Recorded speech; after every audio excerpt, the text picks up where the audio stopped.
So I just want to start with a shout out to Unity in St. Croix, who watches us online every single Sunday. Hey there, Unity of St. Croix. Let's love them up a little bit.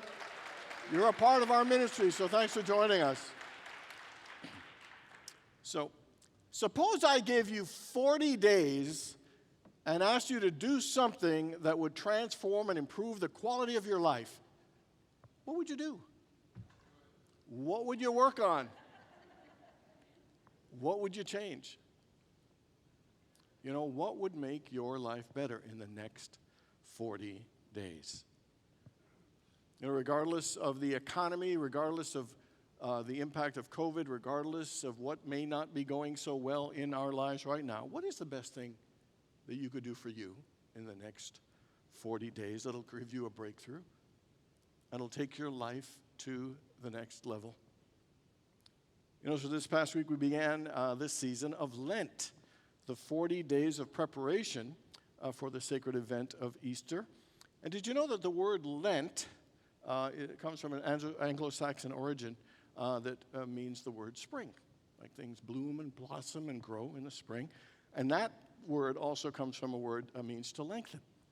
And so Lent is really a preparation to expand spiritually, expand our capacity for God. And so Jesus, in his 40 days of preparation, of fasting and prayer, prepared himself spiritually for Holy Week and the miraculous event on Easter Sunday of his resurrection. You know, Jesus and Lent really invite us all to do a period of inner preparation to help bring forth, to help resurrect any area of our lives that have gone dormant, any area where we feel stuck or lost or hopeless, that we can reawaken those if we do the inner preparation within us to have a breakthrough in those areas. You know, Lent really shows us that process of preparation to bring forth something even greater in us and in our lives. You know, when I was a kid, I did not like Lent at all. I thought it was hard, it was difficult, not fun, and painful, because in our house we had to give up meat. And I am quite the little carnivore, and particularly when I was a kid, a dinner was not dinner without meat. And what made it even worse was my birthday is in the beginning of April, and so it was always before Easter, and so I didn't get meat. And in our growing up, all of us, we got to pick what we wanted to eat on our birthday, except me. There was no meat on the agenda. And my mom would say, oh, well, you give that up because you think it's important to you, but God is even more important. You use that energy over that time to get closer to God. I said, Mom, why is it so hard to get closer to God? I just want you to know, Mom, I can love meat and God at the same time. As clever and logical as I thought I was, it did not work. And it's a signal that we all want it to get easier, don't we? We want things to come easier, including our relationship with God. Kind of reminds me of my favorite Lenten story, and if you'll recognize it from any classes I teach, because I love this joke. Here we go.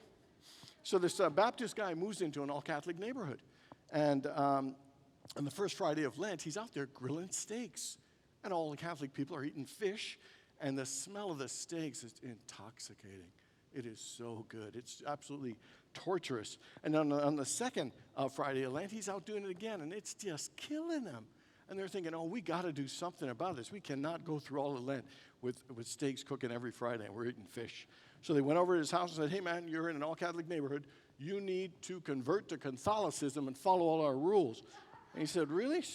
Is it hard? He said, no, it'll be easy. So they came over, and the priest came with them, and the priest sprinkled some water on his head, put his hand over his head, and said, born a Baptist, raised a Baptist, now a Catholic. The guy said, that's it? He said, that's it. That's all you need to do. And so you got to follow all the rules now. And so everybody's relieved that they're not going to have to be tortured with grilling steaks anymore. So the next Friday comes, they're all sitting down at their fish dinners. The guy's cooking steak again. They cannot believe. Would he forget? And so they thought, well, give him one more week. So he did it again the following week, and he did it. And so they all went over there, and they said, what is up? You're a Catholic. You got to follow all the rules. He said, I did. I did a little conversion thing just like you. He said, they said, what do you mean? So he went over to the grill, and he sprinkled a little water over the steak, put his hand over it, and said, born a cow, raised a cow, now a fish. And so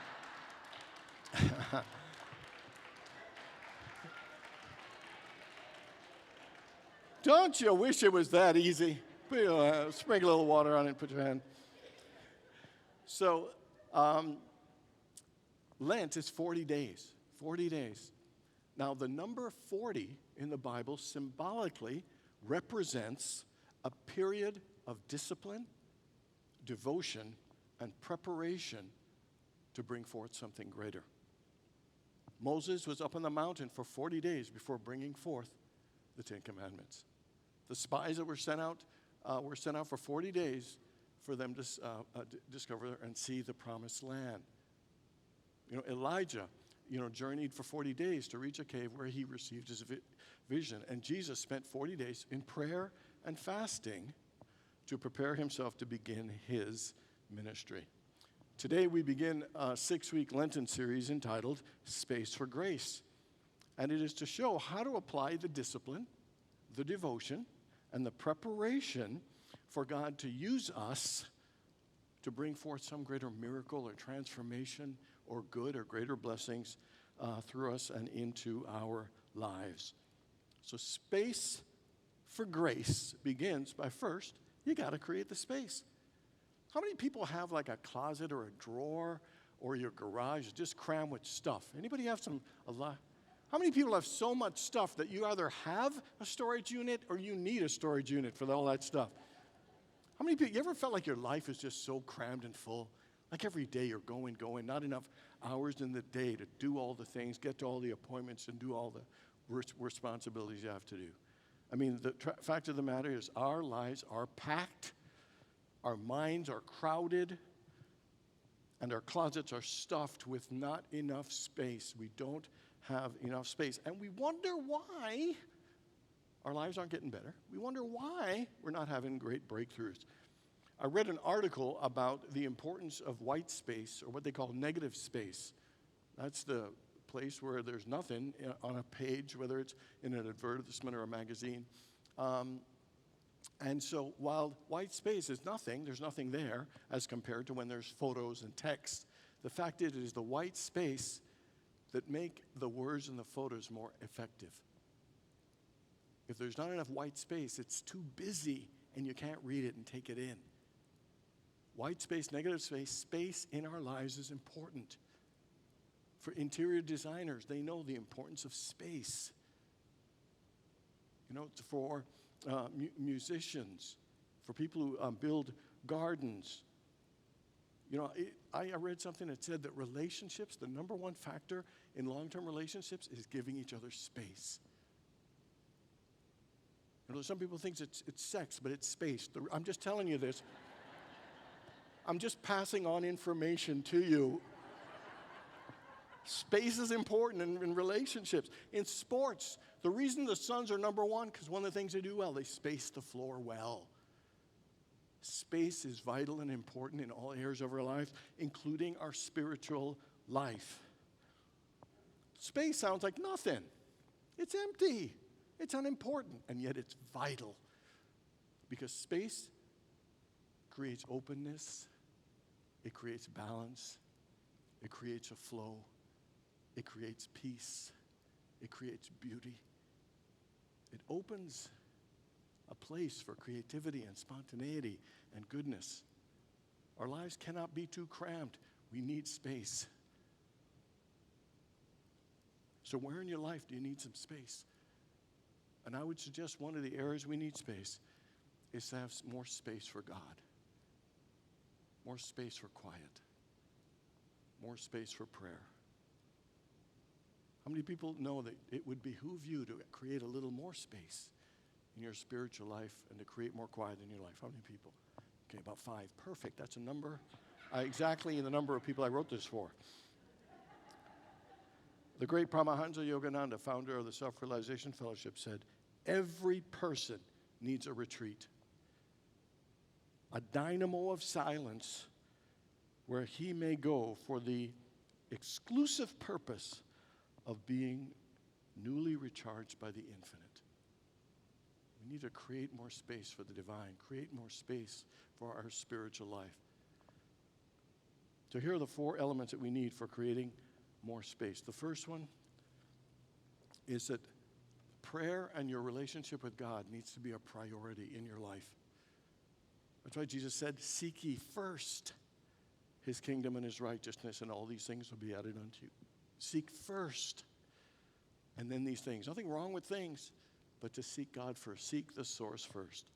And sometimes we like to say how important prayer is, how important God is, how important a lot of things are in our life, but we don't always back it up with behavior. I can tell you lots of things that we say are important to us that we sometimes cast away and don't take time for. You know, sometimes we say that exercise is important, and sometimes we'll just rather not get off the couch that day. Or we say eating is important. How often do we skip meals? You know, we'll say sleep is important. How often do we give up sleep? We'll say our family is important. How often do we give up time with our family? And prayer, we say that it's important. Well, you can't create space unless it's a priority, unless it's a value, unless you get, like that parable that says, the pearl of great price, that you see how important it is, that the greatest activity we could engage in is the power of prayer, to immerse our mind in the mind of God. It is.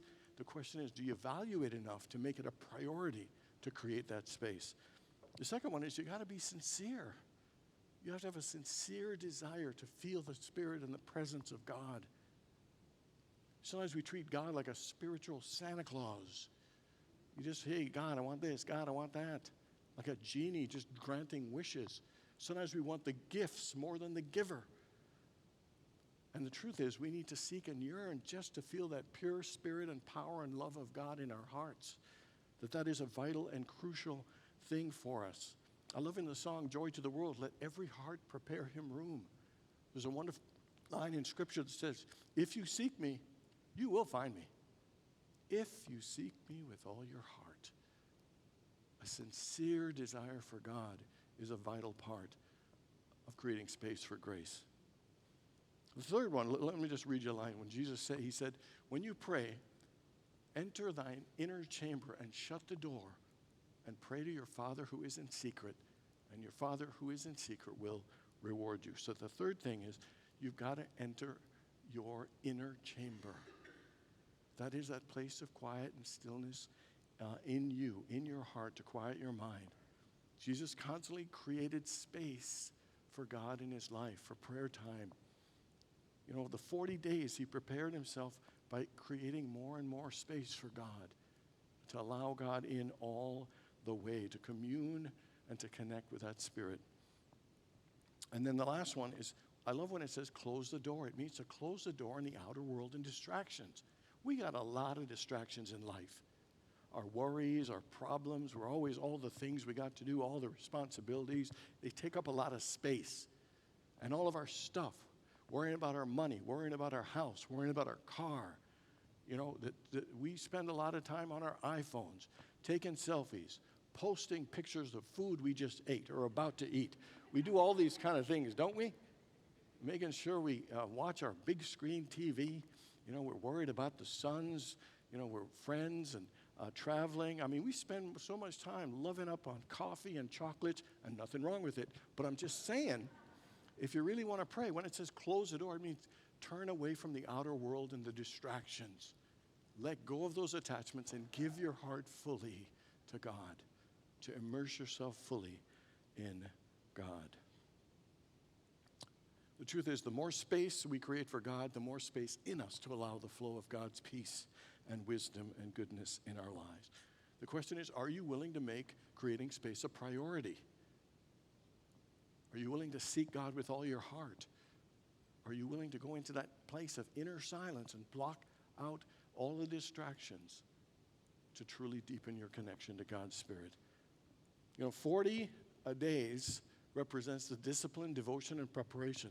So here's our homework assignment. For 40 minutes a day, create space to connect with God in the silence and to unify yourself with that Spirit.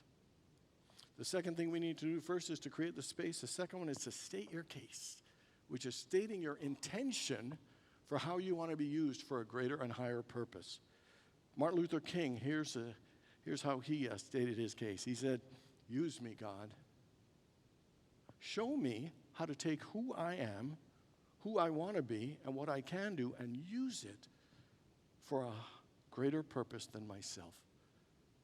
There's a wonderful passage in the book of Isaiah when God is needing someone to go forth and minister to people. And he said, "Who shall I send? Who will go for us?" And Isaiah said, "Here I am, Lord. Send me." Even before he knew what the assignment was fully, he said, "Here I am, Lord, send me." So what he's really saying, God, I want to serve you. God, I want my life to have purpose. God, I want you to use me to make a difference in the lives of others. God, I want to fulfill my divine purpose. When Isaiah said, "Here I am, Lord, send me, use me," he was talking about owning who he came here to be, owning the gifts that he came to share, about making the difference that he came to make. Don Miguel Ruiz, in his book, The Fifth Agreement, said, "From the moment you were born, you deliver a message to the world. What is that message? That message is you. It is the child, it is the angel, it is the messenger from the infinite in a human body. The infinite creates a program just for you, and everything you need to be who you are is in that program, but you got to declare it. You got to claim it. You got to state your case. To say, God, use me, show me, here I am, send me. Let my life be used for something greater than myself." George Bernard Shaw, in a wonderful quote, says, "The greatest joy in the world is to know that your life is being used for something greater than yourself, that will have a lasting impact, not just on the people now, but in the future as well." And it doesn't matter whether you're a doctor, a lawyer, a minister, or whoever it is. There is a purpose for which we have all been sent. And the question is, are you willing to open your heart and say, God, use me? And so the two things we need to get to that place to say, here I am, use me. The first one is to surrender. Surrender our attachments and surrender our fears. Ever been in a place where you're like, I say, God, I want to serve you. God, I'm ready. You want me to do what? Okay, I'm not quite sure I'm cut out for that, but is there something else you have for me? Oh, I'm willing, God. I'm really willing, or at least I'm mostly willing. Or I'm fully available Monday, Wednesdays, and Fridays for anything you... I mean, it sounds crazy, but we say we're willing. We're not as fully willing as we think we are. Let me take you back to a story in the Bible. Remember the story of the young man, or the rich young man? He said, so how do I have eternal life? And Jesus said, well, you follow the commandments. He said, well, I follow the commandments. Anything else? He said, yeah, sell all your possessions and follow me. And the young man bowed his head and walked away sadly. And so the fact is he wasn't willing to let go of his attachment, of his stuff. And he wasn't willing to follow. And the truth is, that is the key. Are you willing to, he chose to walk away instead of surrendering and letting go and following. A guy I met many years ago, a fabulous minister in California, his name is Dr. Tom Costa, and he wrote a book called Life. You want to make something of it? And he was a fabulous guy. But one thing he did in that book was, there was a scripture that says, many are called and few are chosen. But one of the things he said, it's many are called and few choose. Few choose to make that spiritual commitment to go deeper. Few choose to open their heart and dedicate it fully to God. Few choose to follow at that deep spiritual level. St. Francis of Assisi said, Lord, make me an instrument of thy peace. What would you be willing to say? What would you be willing to commit to say, here I am, Lord, send me, use my life? And the thing is, it's not easy. Remember Jesus in Gethsemane when he said, Father, if you are willing, take this cup from me, but not my will, thy will be done. So these things aren't easy. But the question is, are you willing? Are you willing to be used? Are you willing for God to send you? Are you willing to get to that place where you say, here I am, Lord, use me. What is that purpose? And show me, because I am willing. And the final thing is to accept the grace. To me, like the grace of God is the never-ending flow of God's goodness and love in our lives. It is that consistent flow and support of love and goodness and blessings and wisdom and guidance that is always available, whether we're aware of it or not. It is like a river flowing in the direction of our highest good that is always there and available for us, always seeking to help us. And we can swim up against it, we can swim with it. It is always there and available. The question is, are we using it? Are we accepting the grace of God? You know, I often think of God's grace as like reverse paranoia. You know, paranoia is like everybody and everything is against me. You know, life is conspiring against me. And the reverse of that is to wake up every day and think everything and everyone is for me, and that the universe is conspiring for my highest good and my greatest levels of joy. It is about accepting that grace and allowing it to help you be a channel for greater good. So here's 3 ways that we can accept and live in the grace of God every day. Number 1 is to wake up every day in the awareness that I am loved and supported by God.